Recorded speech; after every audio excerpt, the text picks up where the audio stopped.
Why is it heb jij instead of hebt jij? Because it's jij hebt when it's like the usual sentence structure, right? Okay, I'm gonna help you with this video. I'm gonna share all about inversion. This is part 2 about word order, aka sentence structure, and make sure to check the complete playlist. Watch video 1 first. You can find the link to that in the description down below and then come back to this video.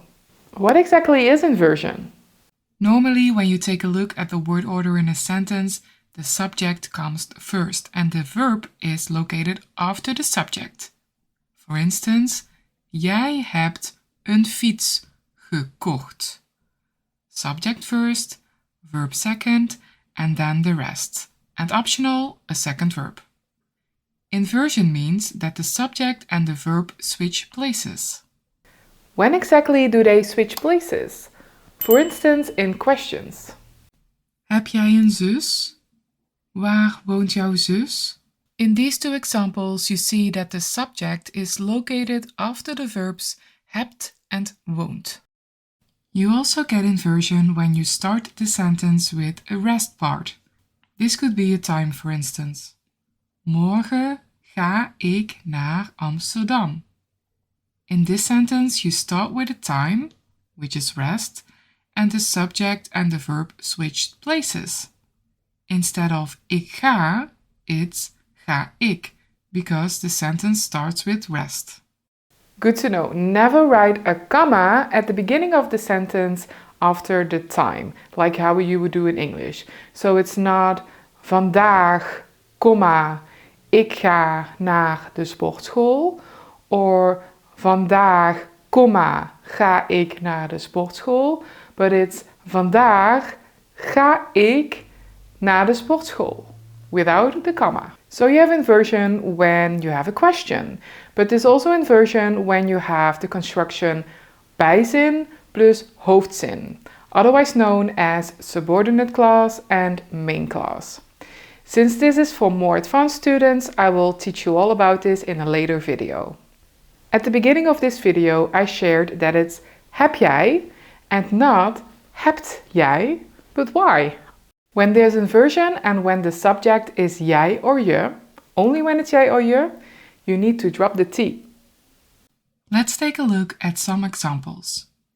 Jij werkt in Eindhoven. Werk jij in Eindhoven? Jij hebt 3 zussen. Heb jij 3 zussen? In these examples, there's inversion and the subject is jij.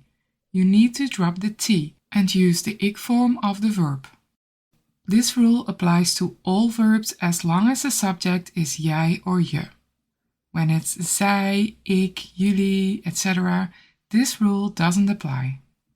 Jouw zus werkt in Eindhoven. Werkt jouw zus in Eindhoven? Okay, back to word order. I have 4 exercises for you to test your knowledge. Let me know in the comments afterwards how many out of these 4 you got right. Let's start with number 1. Which sentence is correct? A. Overmorgen wij gaan naar Parijs. B. Overmorgen gaan wij naar Parijs. B is correct. There's inversion because the sentence starts with rest. Nummer 2. A. Studeert jij Nederlands? B. Studeer jij Nederlands? Which one is correct? B is correct. In both sentences there's inversion because it's a question, but you need to drop the T because the subject is jij. Nummer 3. Which one is correct? A. Ik ga vanavond niet naar het café, want morgenochtend ga ik sporten. B. Ik ga vanavond niet naar het café, want morgenochtend ik ga sporten. A is correct.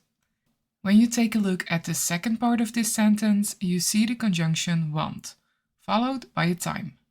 Morgenochtend is basically the first part of this sentence, it's rest. That means there's inversion. Ga ik instead of ik ga. And the last one. A. Ik eet een appel omdat heb ik honger. B.